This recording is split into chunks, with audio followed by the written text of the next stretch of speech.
So this video was suggested to us by one of our $10 patrons. When you're a $10 patron with us, you can basically give us a video topic to talk about every month, whether that be ships or weird theories or whatever. Anything. Yeah. So today we're going to talk a little bit about RWBY villains by request. To be fair, we don't really need to be requested to talk about this.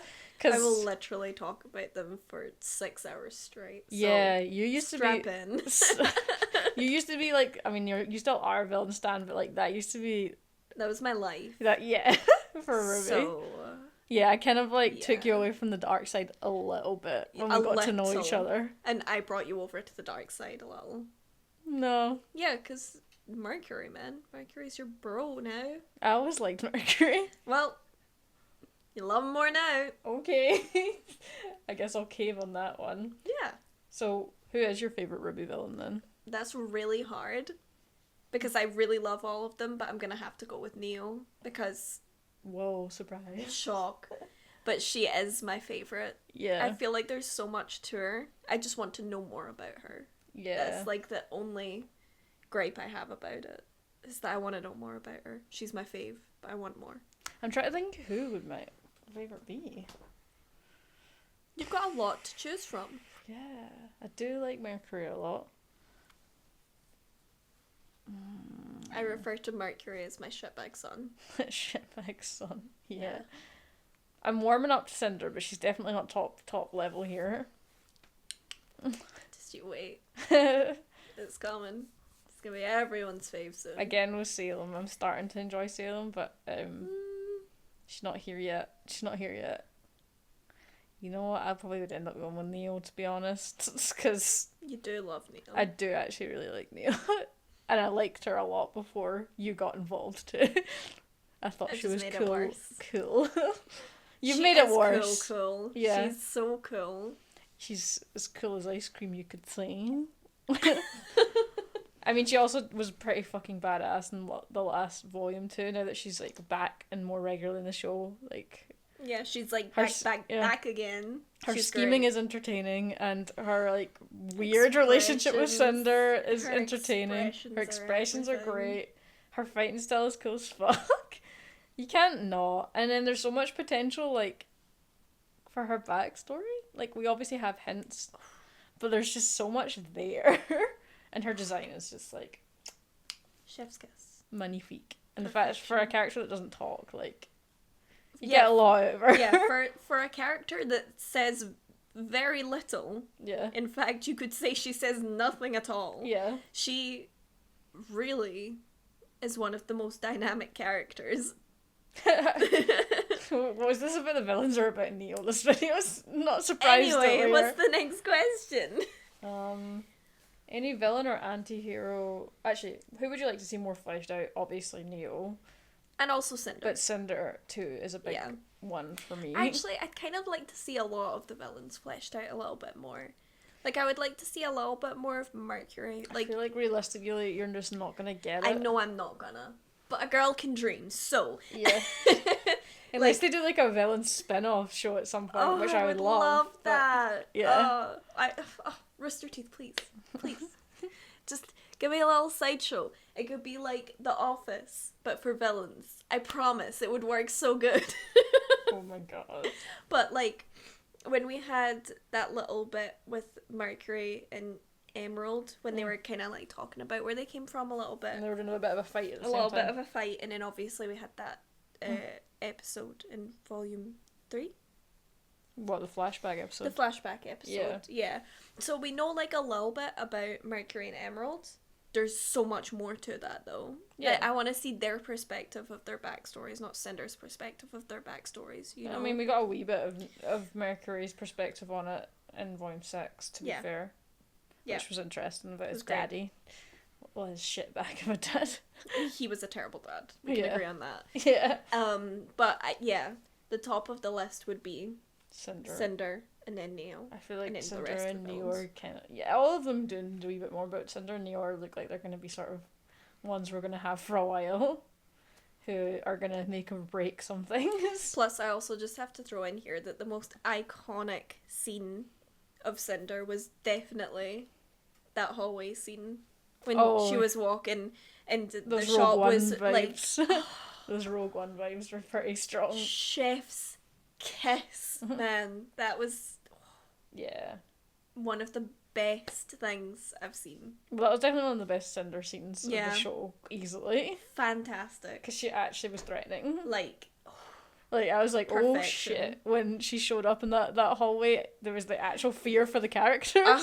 Yeah. Like, it was just that framing where Yeah. it was like Winter's boots and the flashing of the red and then just Cinder walking a Her little bit silhouette, closer. yeah. Oh! Anyway, let's continue. I had to get that out of my system. Okay. That's not out of your system. I feel like you're still going to talk about that at some point, but that's fine. Yeah. Is there any villain or anti-hero... Wait, no, sorry. I've misread that. 2 seconds. Any villain or anti-hero? No, wait. No. Oh, right. Do you foresee any of the antagonists working alongside Team RWBY, or I guess the good guys, quote unquote? I'll let you start with this because I in have the a future? big opinion on this, but I'll let you start. I think Neo is actually quite likely. Like, not because she's good, but because it's a means to an end that maybe she can't kill Cinder. She realizes she can't kill Cinder alone. She uses them to get what she wants. She probably still wants to kill Ruby, and she definitely wants to toy with Yang. Just because she has fun with that. That's something that she gets great enjoyment out of. Yeah. But I could see her working with them in a sort of uneasy alliance for a short time. I can't ever see the good guys working with Cinder. There's just too much there. I'm trying to hold back. There's too much there because Cinder has unfortunately murdered Pyrrha, which kind of rocks the boat a little bit. Yeah. With any chance of any kind of alliance. I actually could have seen them work with Torchwick back in the day, just like for some reason, because he was bad, but he wasn't like genocidal. Yeah. He was just like, I'm gonna go with the winning team. Sue me. Yeah. That was basically his attitude to things. And also he did genuinely care about Neo, so that was nice. Yeah. The only one. The only one that he could put up with because she was quiet. Just didn't annoy him like everybody else. Yeah. Plus, he would be able to go into like massive ass rants about things and like not get interrupted or have to like listen back, and she would just be sitting there like and then she's like, Neil, you're such a great listener. Did I ever tell you that? And she'd just be like, yeah. Just hit the microphone saws. So now that I've said my piece, go on. Okay, the short answer is no. The longer answer is that where we are at with the villains right now, I don't see a point in them going and helping Team RWBY. For one, I don't think Team RWBY are going to trust them at all. Any of them. No, I didn't think that they would. No. And you're right with Torchwick. I think that Torchwick, with the inclusion of Neo only with Torchwick as a tie-on, would be the only one that they would work with. But, like... temporarily. Very temporarily. Yeah. And it would literally just be because Torchwick had ulterior motives, or maybe he was paid higher than whatever he was paid for a different job. So, because his loyalty very much lay on how much power and money he could get. Yeah. He didn't care about who the winner was. Yeah. It was just how much he could get out of it. So he was like the more likely one to actually work alongside Team RWBY or the good guys. It doesn't need to be Team RWBY. But no, I just don't like. I would really love for Emerald to get out of that situation, but I don't see it. The reality is that I want Mercury and Hazel and Emerald to just leave Salem, but not become good. Yeah, just I want them just to like criminals. Yeah, like just rob some banks or something. That's all that's needed. But yeah, I don't see like. Okay, so the opinion that I am of villains and I'm not saying this because I don't think it should ever happen, but I feel like if you write villains with the only goal is for them to be redeemed, it's poor writing. And I don't see them doing that with this. Right. So, like, I feel like if you really want to write a villain, they have to be mean, they have to be scary, you know? Like, they have to have something that motivates them, that goes out there and they just want to, like, tear up the world and, like, own everything or whatever. I guess there's also, like, the ambiguity between a villain and an anti-hero, because they're not quite the same thing. Yeah, like, I would say that anti-hero is maybe Hazel. Yeah, someone that could be potentially redeemed. Yeah, like, I see Hazel could potentially be redeemed, because his only real beef is with Ozpin. He's just fallen in with the wrong crowd. Sometimes that happens. Yes. Yeah. But even then, it's a stretch. Yeah. I don't think any of the villains will work with Team RWBY. Yeah, because now even Ironwood's technically an anti-hero, I guess you could say. Like, I wouldn't say villain, but certainly anti-hero. Yeah, he ain't all bad. I mean, he ain't all good. No. I think shooting Oscar kind of pushed him into the anti-hero zone, whereas before he was kind of not quite there yet. He just wasn't quite a hero anymore, and then he shot Oscar, and then it was like, well, I guess this is it then for you. It's over, man. Yeah. Yeah. It's that phrase of, like, one man's hero is another man's terrorist, like... Yeah. There's an ambiguity there depending on your perspective on things. Yeah, exactly, because, I mean, like... Except for Cinder, like, there's no ambiguity there. There's no ambiguity with Cinder. Yeah. Like, I remember back in the early days of the fandom, when we hadn't really seen Cinder's full potential, so, like, volume 2-ish. When she was, like, glitching through rooftops in her leather spandex outfit. Those were the days. Oh, those were the days. Remember? Memories. Anyway. You weren't even there for those memories. Still, though. They're good. 3, I was. Yeah. Step off. Anyway.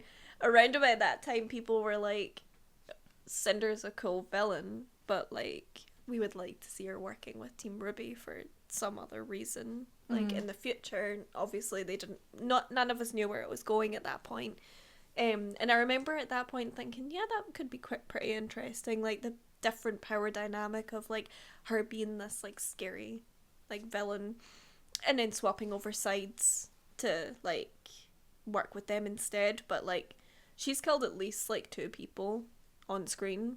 Oh yeah. And attempted at least 2 on screen. Yeah, and attempted to murder many more. Yeah. Wait, no, 3. Because she killed Amber and Pyrrha. Oh yeah. And that lady that she stole the robes from. Yeah, she did kill Amber because she shot her with the arrow. She shot her through the heart. Yeah. And she's to blame. I hate that. I'm sorry, I'm only funny when it comes to villains. I love how you, like, you tried to trash my RWBY fan credit because you're, like, a level 2 and I'm level 3 and you're just like... I wasn't being serious about it. Listen, it was because you were... this year. If you're in after this year, you don't get to stay. It's because you were like, oh yeah, the memories.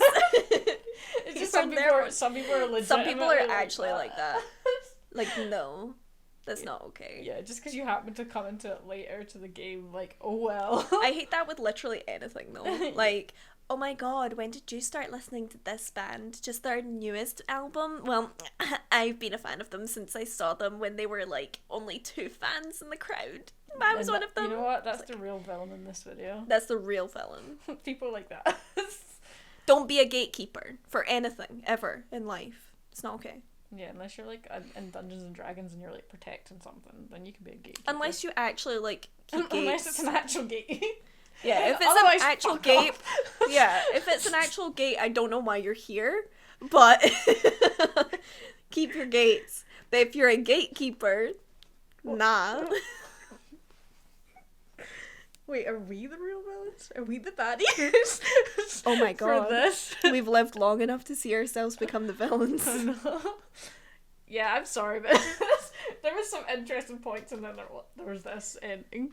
which I'm sure was great fun to watch. Yeah, I'm sure that our chaos energy is just fun to watch. But if you want to inspire more chaos energy and more random dribble to come out of our mouths, then jump on the $10 Patreon tier. If not, just stick around for this. Yeah, and you can literally, give us anything to talk about. I mean, within not reason. anything, don't within say that. reason, but, it doesn't need to be about RWBY only. Oh, yeah, no. It can be about anything. I mean, you'll get probably the most trash out of us if it's RWBY. But... Yeah. You probably will get the most trash if it's about RWBY. But if you don't want some trash, you can ask us to talk about something else and we'll try. Promise some things. But we can't promise anything. Yeah, it's all going to be We're trash. pretty trashy. It's all trash.